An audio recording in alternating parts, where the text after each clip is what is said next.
사랑하는 사람과 살 테야. 그럼 내가 당신한테 한 것은 사랑이 아니고 뭔데? 내 아내 어딨어? 내놔. 모르오. 정말 어디 있는지 모르오. 속아도 어떻게 그렇게 홀랑 속아요? 밤낮 없이 붙어서 지랄을 하니 짐승이죠. 내 인생은 끝났어. 살면서 꽃길만 걸어온 사람 있으면 나한테 데리고 와봐요. 구경 좀 하게.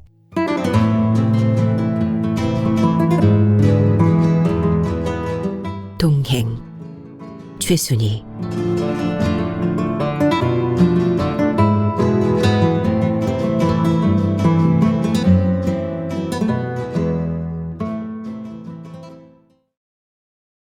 또 물을 쏟았다. 그러나 걸레를 빨리 찾을 수가 없다. 더듬더듬 하다 보니 어느새 물은 온 바닥에 퍼졌는지 미끄럽다. 잘못하면 미끄러질 판이다. 겨우 걸레를 찾아 방바닥에 물을 닦았다. 침침해지는 시야보다 가슴속이 더 꽉 막혀온다. 성난 파도가 그립다. 상 같은 파도가 세상의 모든 것을 통째로 집어삼킬 듯 달려들던 그 파도가 지금 자신을 데려가면 여한이 없을 것 같다. 이 꼴로 살아야 하나? 대체 내가 살아야 할 이유가 무엇인가? 수키가 차려놓은 점심을 찾아 먹으려다 물병을 쏟은 것이다. 벽에 몸을 기대고 심호흡을 해도 다시 우라가 치민다. 복장이 차올랐다. 식탁 위의 밥그릇들을 와르르 밀어버리고 싶다. 아침도 걸렀건만 시장치도 않다. 밥은 먹어서 무엇해? 뭘 하느냐고. 할 게 없다. 이렇게 방구석에 처박힌 지도 얼마나 됐는지 모른다. 생각하기조차 싫다. 꿈을 꾸고 있는 듯하다. 그래, 지금 꿈속에서 이렇게 괴로운 거야. 자꾸만 지금의 자신이 자기 자신이 아닌 것 같다. 자신은 저 먼 바다에 몸을 맡기고 끝없는 지평선을 바라보며 향수해졌던 마도로스가 아닌가. 나는 바다에 있어야 하는데 왜 여기 있는가? 그래, 나도 한때는 행복한 시절이 있었지. 신기루 같은 행복이었지. 5대양 6대주를 누비고 가죽을 그리며 다닌 그때가 제일 행복했던 시절이었지. 설사 속고 살은 세월일지라도. 술밖에 없어. 23살에 탄 배가 50이 넘도록 바다에서 살았다. 조리장이었다. 상선이었기에 집에는 2년 아니면 3년에 한 번 올 수 있었다. 집에는 자주 못 왔지만 배가 동남아 쪽에 들어와 정박하여 머물 때는 아내 난영이 싱가포르나 일본, 태국에 비행기로 날아와 일주일 혹은 열흘 정도 같이 지내다 갔다. 신혼이 따로 없었다. 주변 동료의 눈총을 받을 정도로 인고 부부였다. 봉급이야 아예 집으로 다 갔지만 하역 수당이나 상륙비 등도 모아두었다가 아내 만날 때 선물 사주고 구경 다니고 맛있는 음식 사먹고 하였다. 결혼하고부터 진실로 사랑한 아내였다. 남편과 떨어져 혼자서 아이들을 키우며 기다림의 세월을 살아온 아내이기에 더 애틋하게 사랑했다. 갑자기 왼쪽 눈에 백내장이 심해져 휴직을 했다. 아내가 알면 많이 걱정할까 전화를 않고 귀국 비행기를 탔다. 눈 수술도 하고 좀 쉬어야겠다고 작정했다. 3년 만에 귀향이라 가슴이 뛰었다. 가족들과 만나는 기쁨과 느긋한 휴식의 편안함을 그렸다. 구인호가 설레는 마음으로 자신의 집에 돌아왔을 때 아내는 없었다. 집안이 썰렁하고 어딘지 찬 기운이 돌았다. 싱크대엔 빈 그릇들이 뒹굴고 휴지통엔 먹고 난 사발라면이 포개진 채 어질러져 있었다. 깔끔한 아내인데 일이 있어 집을 비웠나. 아내의 휴대폰은 꺼져 있었다. 그러나 일이 있어 밖에 나갔겠지 하고 기다렸다. 저녁 무렵 중3 문희가 학교에서 돌아왔다. 아빠를 보고 깜짝 놀란다. 딸을 껴안았다. 문희를 보자 마음이 놓였다. 문희야, 엄마 어디 가셨니? 예, 아빠, 엄마는 엄마 친구들하고 놀러 갔어. 그래, 언제 오신다든? 내일쯤 올 거예요. 문희의 대답이 뭔가 좀 캥기는 듯해도 딸의 말을 그대로 믿었다. 그러나 그 한 가닥 믿음은 큰딸 수키를 만나고 산산조각이 나고 말았다. 고2 수키가 조금 늦게 왔다. 아빠, 엄마 믿지 마세요. 우리 엄마 아니에요. 뭐라고? 너 지금 무슨 말을 하니? 엄마 바람났어요. 아빠에게 말도 못하고 내가 얼마나 방황했는지 알아요? 엄마가 미웠고 엄마 딸인 내가 싫어 죽고 싶었다고요. 내가 중3 때 학교도 안 가고 반항해보았지만 소용없었어요. 뭐라고? 아빠에게 말하려다 그래도 엄마가 정신 차려 돌아오려나 싶어서 아빠, 나 죽으려고도 해봤어요. 엄마가 너무 미워서. 흥분하여 속사포처럼 쏘아대는 수키의 입을 그는 멍하니 바라보았다. 아이가 뭘 잘못 먹었나? 저 아이가 왜 저런 말을 하지? 수키야, 너 뭘 잘못 알고 말하는 거지? 아빠, 내가 왜 없는 말을 하겠어? 엄마 만날 나가고 밥도 우리가 챙겨 먹어요. 도마에 오른 펄쩍펄쩍 튀는 커다란 생선머리를 탁 내리친다. 선혈이 쏟아진다. 내장을 빼낸다. 생선머리가 아직 헐떡인다. 꼬리가 도마를 철썩 때린다. 시퍼렇게 날선 식칼로 생선을 한순간에 토막토막 낸다. 붉은 생선살이 터질 듯 탱탱하다. 아, 이건 생선이 아니야. 내 인생이 토막나고 있어. 내 인생이 지금 토막토막 잘리고 있어. 그 험한 파도를 뚫고 살아온 세월이 얼마인데.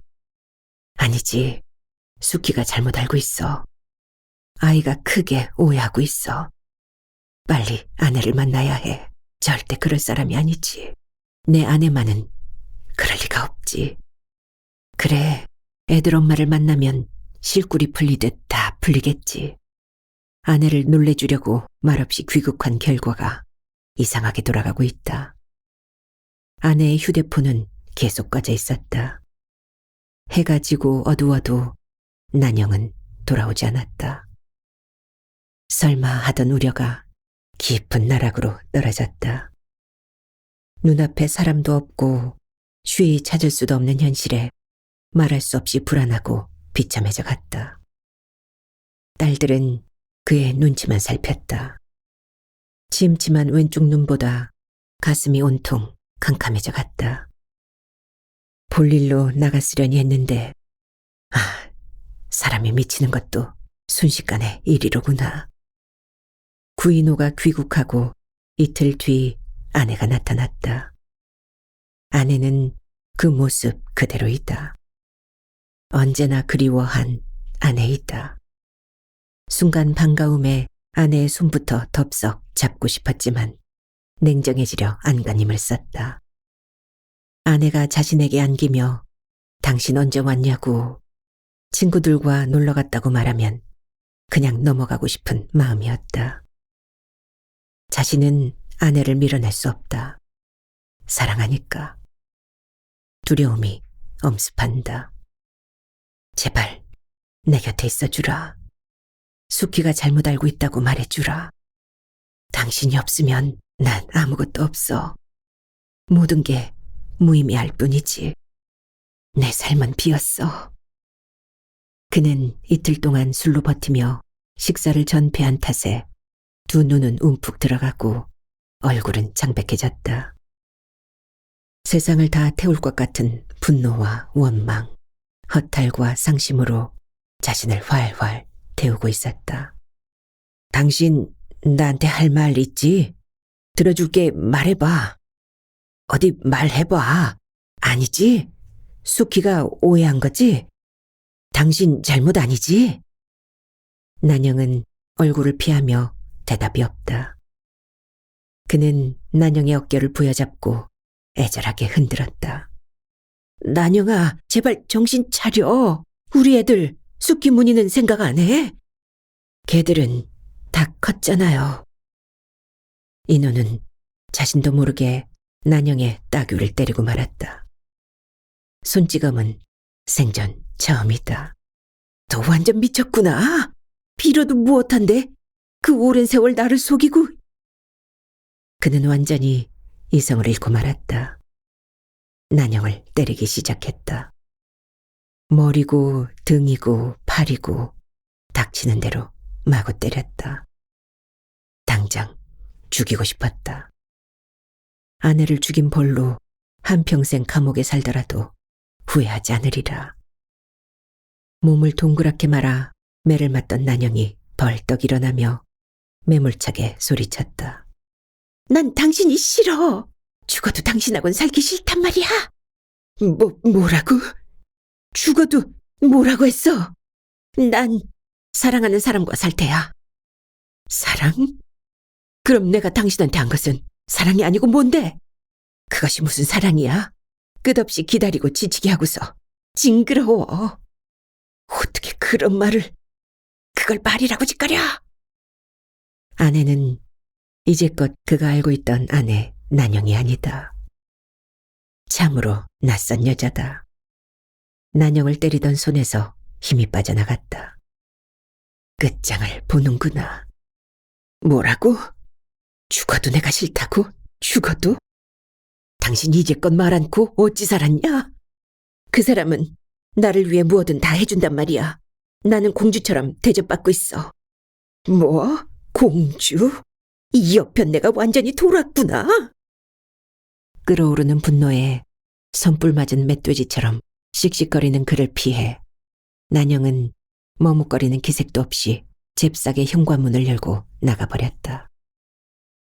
구인호는 멍해져 자신이 무언가 크게 잘못 살았구나 싶었다. 어디서부터 어떻게 잘못됐는지 알 수가 없었다. 그러나 곧 용광로보다 더 뜨거운 분노가 치밀었다. 비수처럼 가슴에 박힌 그 말만 자꾸만 들린다. 난 당신이 싫어. 죽어도 당신하곤 살기 싫단 말이야. 그 오랜 세월 시퍼런 바다를 밤낮으로 바라보며 그리움의 세월을 보냈는데 아이들을 위해 아내와의 행복한 노후를 그리며 버티고 살아왔는데 이렇게 갑자기 집에 오지 않았다면, 상선에서 내리지 않았다면 아내는 도대체 언제까지 자신을 하얗게 속이며 살려 했던가? 어떻게 그렇게 오랜 세월을 감쪽같이 속인 것일까? 부르르 진저리가 찾았다. 뭐 죽어도 싫다고. 말인가 똥인가. 죽어도 싫어. 그래, 당장 찾아 죽여주마. 나는 이제껏 너를 위해 살았는데 그 소원 하나 못 들어줄까? 눈에 불을 켜고 아내의 남자를 찾았다. 남자는 부동산 중개업을 하는 얼핏 보기에는 호인같이 생긴 중년의 사내였다. 정말 단번에 죽이고 싶었다. 미국처럼 총을 소지하고 있었다면 그 자리에서 쏘았다. 그러고 보니 어딘지 본 듯한 느낌이 왔다. 그래, 그자다. 그자. 현재 사는 아파트를 소개해준 남자다. 그때 참 친절하다고 생각했는데 그러면 이 인간들이 그때부터 눈이 맞아 지랄한 걸까? 아파트 사서 이사한 지가 10년이 넘었는데 내 아내 어딨어? 내놔! 내 아내 내놓으란 말이야! 모르오. 정말 어디 있는지 모르오. 그걸 말이라고 짓거려. 할 말이 없소. 처분만 바랄 뿐이오. 처분? 남의 가정을 작사를 내고 개만도 못하니까 내가 죽여주마. 남자의 멱살을 확 끌어잡았다. 손에 도끼를 채우고서 두 뺨을 후려쳤다.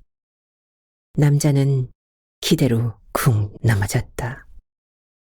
발길로 사정없이 걷어찼다. 남자의 가슴을 구두발로 밟으려는데 누군가 그의 몸을 밀쳐냈다. 그는 야수가 되어 달려들었다. 피를 부르는 욕구가 머리끝까지 치밀어 놈이 한 마리 생선으로 보였다.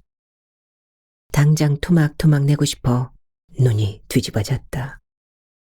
사람들이 모여들었다. 부동산이 맞아 죽을 짓 했네. 금슬 좋은 부부더니 불륜 관계였나. 서방질한 년 본서방에게 잡히면 죽겠다.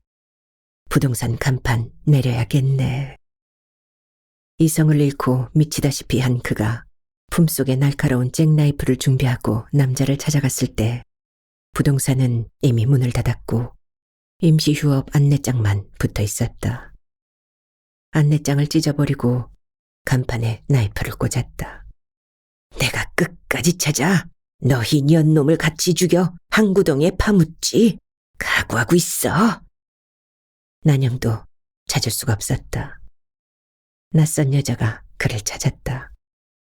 나이가 50은 넘은 듯한 활달해 보이는 여자였다. 그네는 말문트인 사람처럼 가슴에 맺힌 한을 쏟아냈다. 내가 당신을 얼마나 기다린 줄 아시오? 어떤 베네병신인지 구경하려고. 그리고 당신 마누라 단속 좀 잘하라며 면박 주려고. 아니면 더러운 년놈 보란 듯이 우리도 바람 확 질러버리자 하려고. 별의별 생각 다 했지요.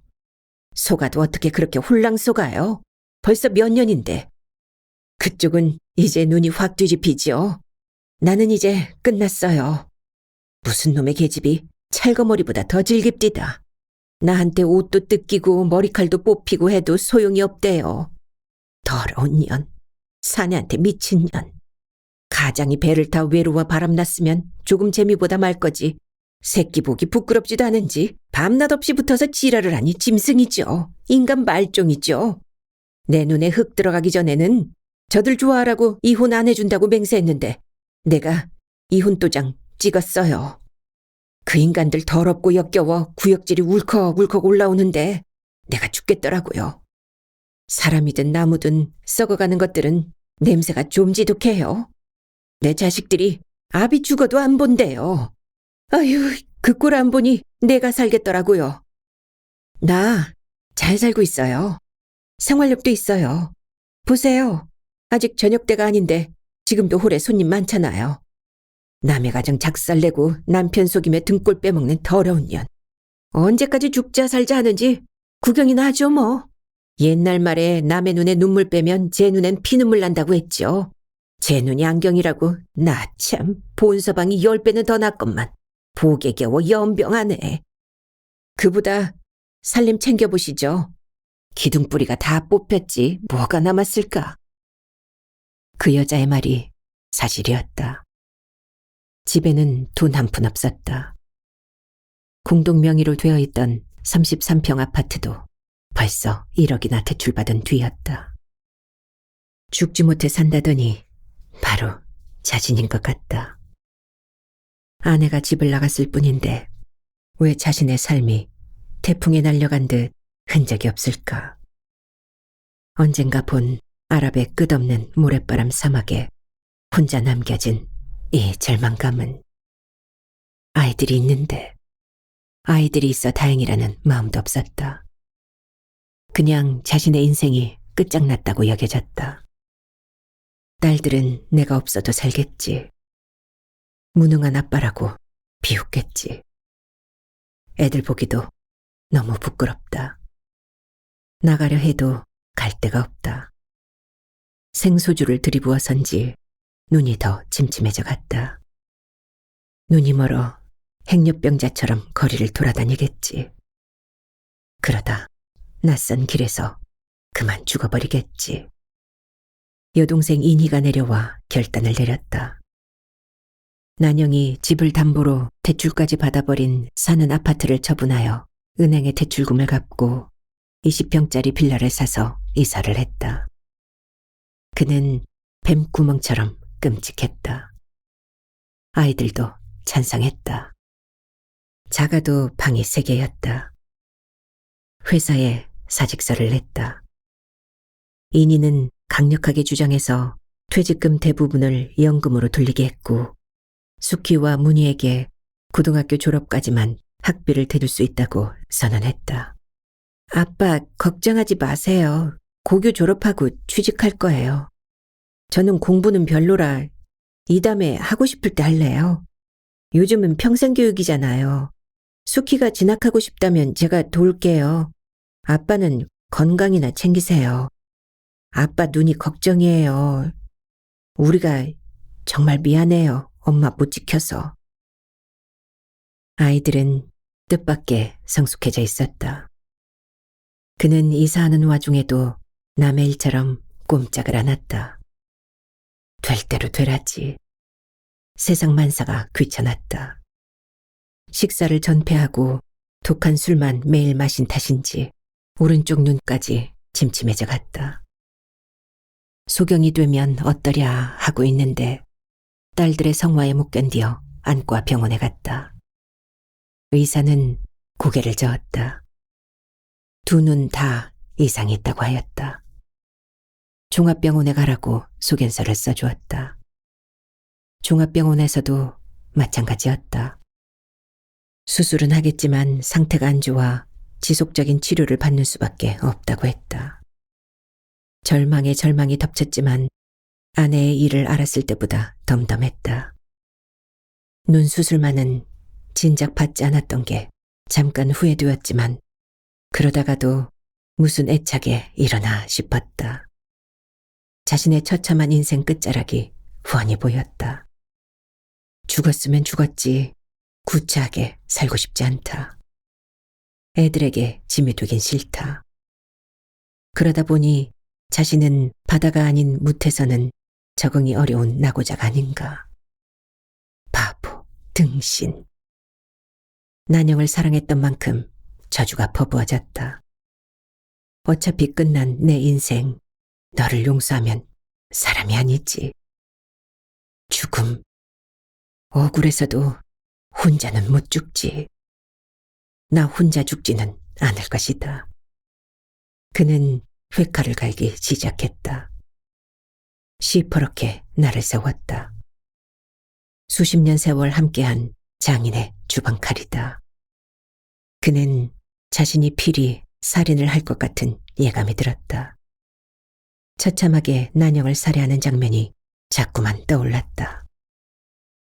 난영은 어디로 숨었는지 찾을 수가 없었다. 숨어라, 얼마든지 숨어라. 이 세상 끝까지 뒤져 내가 너를 찾을 것이다. 천천히 찾아서 아주 천천히 죽여주마. 눈 수술을 하고 병원에 다녀도 나아지지 않았다. 수술을 한 눈도 안 한 눈도 부옇게 기분 나쁘게 시야를 가린다. 밤새도록 뜬 눈으로 뒤척인 아침이나 미친 듯이 술을 퍼마신 날이면 더 심했다.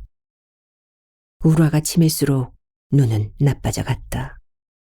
수키가 학교 가면서 항상 아빠의 식사를 챙겨놓고 갔지만 그는 하루에 한 끼 식사도 하지 않았다. 술을 마셔 취하여 자고 깨어나면 또 마셨다. 알코올만이 그에게 위로가 되었다. 딸들이 보다 못해 아빠 제발 술 좀 그만 드세요 하고 눈물로 간청하여 자제하려 애썼지만 이미 통제가 안 되었다. 지금 그의 곁에는 술밖에 없었다. 술은 자신을 위로하는 단 하나의 친구였다. 오늘 또 인희가 내려왔다. 부모님 돌아가시고 천지의 하나뿐인 혈육이다. 대구에 사는데 오빠 집이 풍파가 나고 보니 애 같아서 지금 10번도 더 부산에 내려왔다. 오빠 이러다 정말 일 나겠어요. 왜 이래요? 정말 불쌍한 애들 만들고 싶어요? 그래, 난 삶에 미련 없다. 아등바등 살고 싶지가 않아. 그 연놈만 죽이면 끝이야. 평생 함께할 부부 인연이 아니라고 생각하세요. 그도 아니면 살아남아 원수를 갚든지. 갚고 말고 나 죽기 전에 내 인생은 끝났어. 천지를 다 집어삼킬 듯한 바다 태풍 만나면 살려달라고 천지신명께 빌었는데 차라리 그때 죽었으면 좋았을 것을. 오빠 너무하시오. 애들은요. 부모 보고 없으니 저들 복대로 살겠지. 너도 이젠 오지 마라. 내가 네 말 듣겠니? 오빠! 구인호는 끝내 이불을 뒤집어 쓰고 누워버렸다. 이니가 주방 서랍에서 시퍼렇게 날이 선 칼을 발견하고 놀라 지워버렸다. 가위만 남겼다. 이니가 그 후 5번을 더 발걸음하여 오빠를 설득시켜 옛 친구가 간병인으로 일하는 널싱홈에 억지로 입원시켰다. 그는 동생에게 들들 시달리다 못해 그곳에 딱 1달만 있기로 약속하였다. 이니로서는 우선 오빠를 살리고 볼 일이었다. 빈속에 곡기라도 이어야 했다. 문밖 출입 안 하고 밥 한 끼 제대로 안 먹고 술로만 세월을 보내고 있으니 그대로 두면 제풀에 생명이 꺼질 것만 같았다. 애들도 찬성이었다. 요양원에 들어오고 이틀간만 윤 원장이 그를 봐주었다. 아니, 내버려 두었다.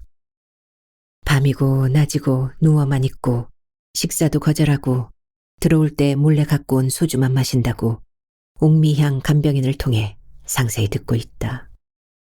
사흘째부터 윤 원장은 그를 강제로 일어나게 하고 식사 시중을 손수 들기 시작했다.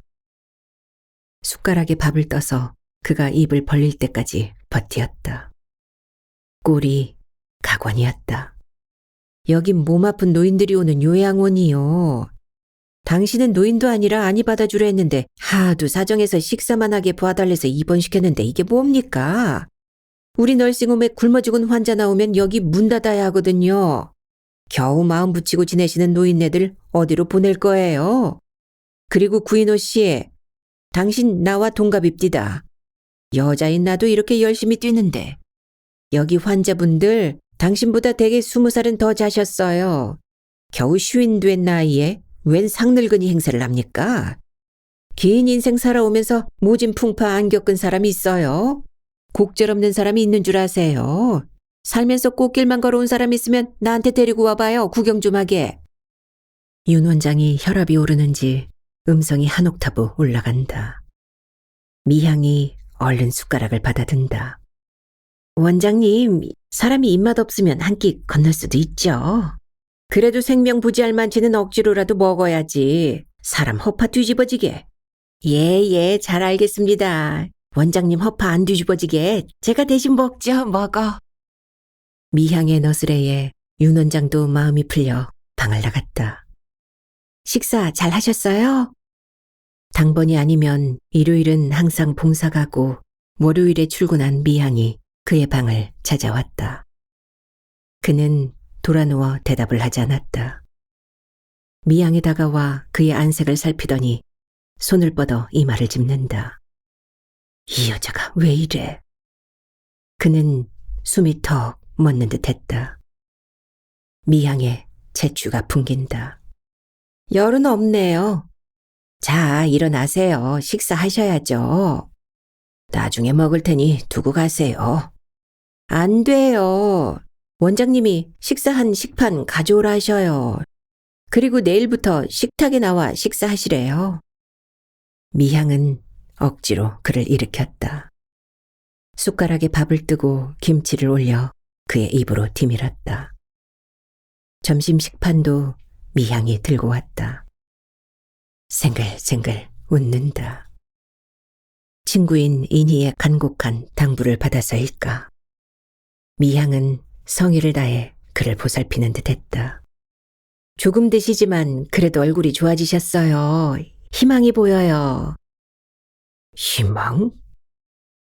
그는 너무도 생경하게 들리는 희망이라는 단어가 낯설고 생소했다. 그게 뭐지? 그럼요. 아직 반평생밖에 못 사셨잖아요. 이 여자가 무슨 황당한 소리를. 내 인생은 벌써 거덜이 났소. 미양은 그에게 블록 한 통을 주고 갔다. 전함 모형 블록이었다. 그는 그것을 팽개쳤다가 나중에 답답함을 견디지 못해 블록을 끼워 맞추기 시작하였다. 미양은 간혹 비행기며 우주선이며 로봇 인간 같은 블록을 안겨주었다. 그는 침침한 눈으로 부수다 맞추다 일 없이 주물럭거렸다. 수키와 무늬도 종종 다녀갔다. 오늘도 미향에게 이끌려 천사의 마을로 향했다. 벌써 한 달이 넘었나. 일요일만 되면 미향에게 끌려갔다. 처음엔 바람 쐬러 나가자 하기에 거절 못해 따라 나섰는데 그곳엔 할 일이 태산이었다. 돌봐야 하는 어린아이에서부터 수족이 불편한 장애아들까지 식구가 많아 널린 게 일이었다. 빨간색 마티즈가 서자 아이들이 달려나왔다. 아줌마. 애들이 그녀를 둘러쌌다. 준비해온 간식들을 애들에게 들려 옮기게 했다. 미양은 그를 그곳에 데려다 놓기가 바쁘게 돌아다녔다. 그가 멀뚱히 서 있으면 좀 도와주시렵니까? 하는 친근한 목소리가 나타나 그를 데려간다. 시력이 안 좋은 그에게 말린 빨래 개키는 일이 주어졌다. 타월이 한가득이다. 그리고 그곳엔 다른 자원봉사자들도 와서 이 일 저 일 돕고 있었다. 이곳에 오면 구인호의 지옥 같은 마음은 우선 멈춤이 되었다. 오늘도 오노이는 아내를 찾아왔다. 일주일에 2번은 꼭 다녀간다. 오노인이 오면 그의 아내 김두래는 아주 착한 환자가 된다. 오노인이 떠먹여주는 밥을 오독오독 잘도 받아먹는다. 남편의 팔에 의지하여 실내에서 걷기 운동도 한다. 노인은 관절염과 치매 환자인 아내를 7년간이나 보살폈다고 했다. 사남매 자식들은 각지에 흩어져 다들 바쁘게 사는지라 병든 아내의 간호는 노인 몫이었다. 오랜 세월 치매 환자 돌봄에 오노이는 결국 과로와 영양 부족, 고열로 쓰러져 입원하게 되었다. 아내를 돌볼 자식도 사람도 없었다. 자식들은 오노인의 병이 나아도 간호는 무리라는 의논 끝에 환자를 이곳 널싱홈에 입원시켰다. 처음에 환자는 식사를 전폐하고 영감님만 찾았다. 오직 영감밖에 몰랐다. 자리에서 일어나지도 않고 먹지도 않고 소리쳐 울기만 했다. 영감님이 입원하였대도 소용이 없었다. 거칠게 앙탈만 부렸다. 달래어 겨우 입에 밥알이라도 넣어주면 다 뱉어버렸다. 그렇게 애를 먹이던 환자가 오노인이 퇴원하여 간식이라도 사갖고 와서 부부가 마주 앉아 먹으면 수은한 양이 되어 이빨 빠진 잇몸이 다 드러나게 환히 웃었다. 얼굴도 씻어주고 머리도 빗겨주고 양말도 영감님이 신겨주면 벗어던지지 않았다. 오노이는 갈 때면 마누라 굽은 등을 몇 번이나 쓰다듬고 손을 토닥여주고 저승꽃이 떡칠이 된 볼에 뽀뽀를 하고 갔다. 모두 입을 모았다. 저게 옳은 부부여. 요즘 세상에 저런 사랑이 있으려나. 저런 영감님은 도시락 들고 다녀도 못 찾을 거구만. 영감님은 나이보다 젊게 보이고 할아버지는 20년은 더 늙어 보이고 처음에는 한참 아랫 동생으로 보았다니까. 저 할머니 남편복 하나는 타고났네 그려. 구인호는 오노인을 보면서 참 많은 상념에 잠겼다. 사랑, 저런 것이 진실한 사랑이런가. 생이 다할 때까지 아내를 사랑해주고 위해주는 것. 나는 난영에게 무엇이었나.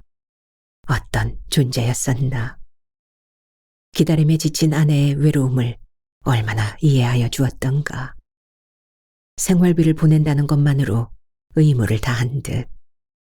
내 아내만은 언제까지고 변함없이 나를 기다린다고 자부하지 않았던가. 가끔 동료들의 부인에 대한 험한 소문이 들려도 남의 일로만 알았지. 아니, 나쁜 여자야. 그 오랜 세월을 하얗게 나를 속인 나쁜 년이지. 외로워 못 살겠다고 말을 했으면 배에서 내릴 수도 있잖아. 무태서 아파트 경비를 해도 했었겠지. 독사 같은 년, 죽이고 말 거야. 오늘도 미향을 따라 천사의 마을에 다녀왔다. 그도 이젠 일요일만 되면 기다리게 되었다. 못난 자신이 누군가를 도와줄 수 있다는 게 작은 위안이 되었다. 몸이 불편한 아이들의 시중을 들고 목욕을 시키는 등의 일들이 그의 마음을 가라앉혀 주었다. 문득 자신의 눈이 나아 식재료를 준비해서 한 번이라도 저 애들에게 맛있는 식사를 차려줄 수 있었으면 하다 실수했다.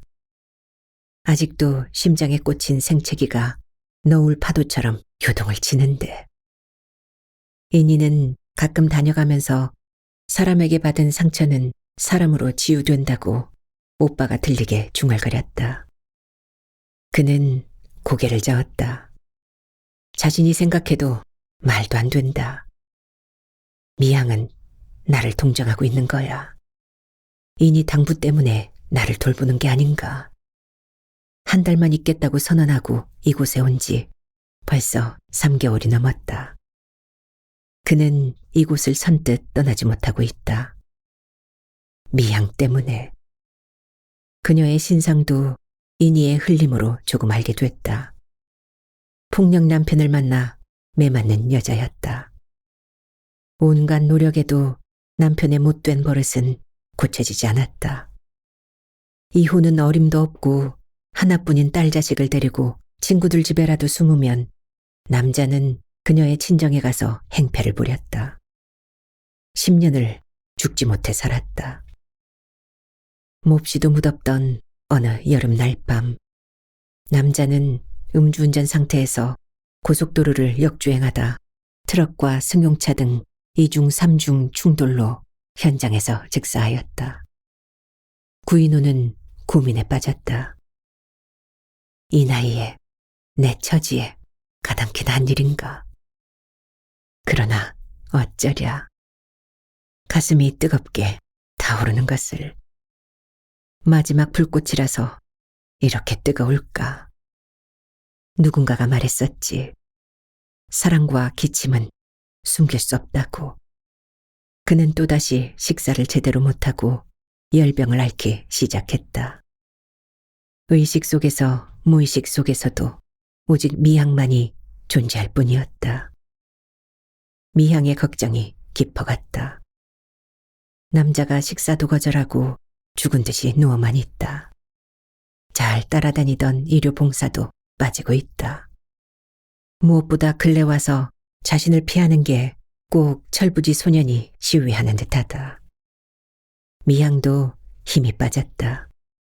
환자들의 기저귀를 갈아도 전에 없이 힘이 붙였다. 연연하고 싹싹한 말소리도 줄어들었다. 윤 원장이 둘의 관계를 제일 먼저 눈치채었다. 재미있고 고소해서 모르는 척 내버려 두었다. 그래, 대가를 치러야지. 세상에 공짜는 없어. 저 나이에 사랑.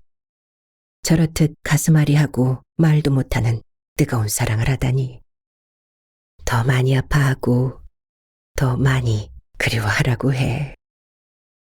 미향이 어제 저녁도 아침도 걸은 그의 점심상을 들고 들어왔다.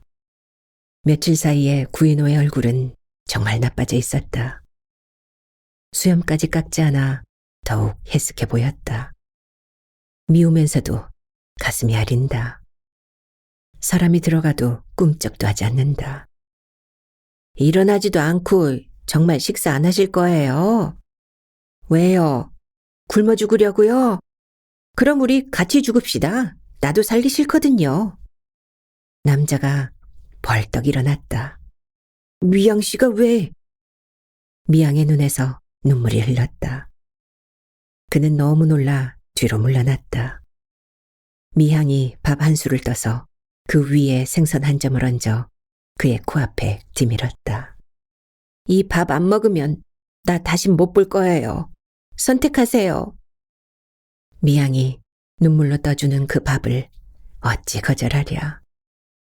덥석 받은 밥이 목구멍으로 넘어가지 않았다. 미양이 얼른 물을 건네준다. 김치를 얹어 내미는 밥을 또 받아 먹었다. 고마워요. 우리 천천히 같이 갈래요? 미양이 젖은 목소리로 조그맣게 말하고는 그의 손을 잡았다. 그는 와락 여자를 끌어안았다. 여자 몸이다. 여자 내음이 전신을 휘감았다. 미양은 그의 가슴에 얼굴을 묻고 가슴으로 흐느꼈다. 그의 가슴은 용광로같이 끓어올라 터질 것 같았다. 숨도 쉴 수가 없었다. 환자 방이 햇살로 가득했다. 먹지 않아도 정말 배부른데 어쩌랴. 고맙소. 맹세는 않으리다. 내게 남은 삶, 그대 위에 살고 싶소.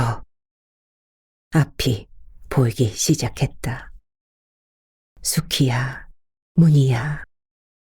착하고 용감한 우리 딸들 만나봐야지. 안개처럼 흐릿하게 보이던 사물들이 제법 뚜렷하게 보였다. 눈앞을 가로막고 있던 부연 허물이 조금 걷히는 듯했다. 너무 기뻐 울음이 터지려는 것을 참았다.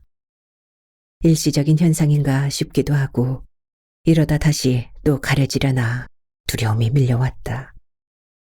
제일 보고 싶은 사람이 미양이었다. 미양은 시골 삼촌 별세로 며칠 출근하지 못했다. 오늘 아침 그녀가 출근하여 2층으로 올라왔을 때, 그녀의 얼굴을 처음으로 밝게 보았다. 큰 키도 아닌 보통의 키, 갸름한 얼굴, 그다지 예쁜 얼굴도 그다지 모난 얼굴도 아닌 평범한 그 얼굴에 자꾸만 눈이 시렸다. 그러나 하나도 낯설어 보이지 않는 얼굴이다. 보고 싶은 사람아, 나 그대 보이네. 하고 소리치며 미양을 끌어안고 덩실덩실 춤이라도 추고 싶었다. 그녀 앞에 다가섰다. 어머, 웬일이세요? 머리도 감고 면도까지 깨끗이 하셨네. 어디 나가게요?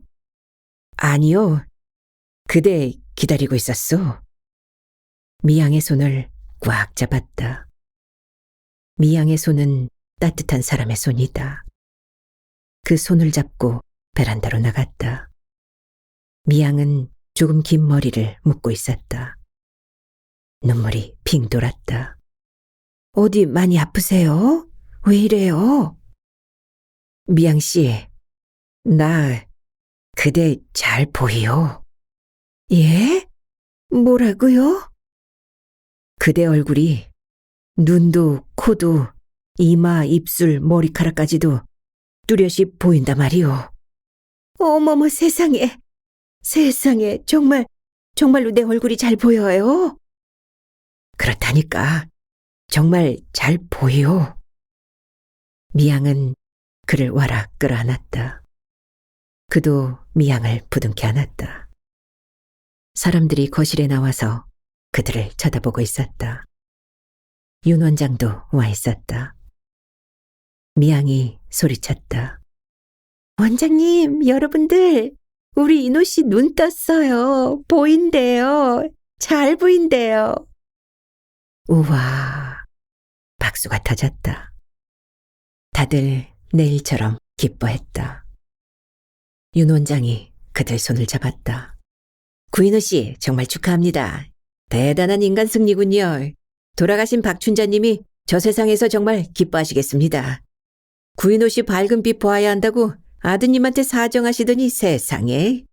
벌써 석 달도 넘게 이 안과에서 무료로 치료해주고 계십니다. 이성수 원장님이 꼭 낫게 해주신다고 약속하시더니 저 이렇게 눈 떴어요. 이 원장님 먼저 찾아뵈어요. 박춘자 할머니 계신 납골당 가서 눈 떴다고 말씀드려야죠. 미향은 눈물을 글썽이며 기쁨을 감추지 못하고 윤 원장은 그들을 포옹하고 등을 다독여 주었다. 복자 할머니가 소리질렀다. 은지 둘이 신접살림 차릴 일만 남아불었네. 아이고. 열심히 살겠습니다. 부지런히 생업에 종사하여 불편한 사람들 정말 조금씩이라도 도우며 살겠습니다. 미양씨 따라 봉사활동도 할 겁니다. 우리 숙희, 문희, 미양씨 딸 정아 아끼고 사랑하겠습니다. 나중에 죽을 때 더 사랑하지 않은 걸 후회하지 않게 사랑하렵니다. 원장님 여러분 고맙습니다. 미양은 그의 등 뒤에 얼굴을 묻고 조용히 흐느끼고 있었다.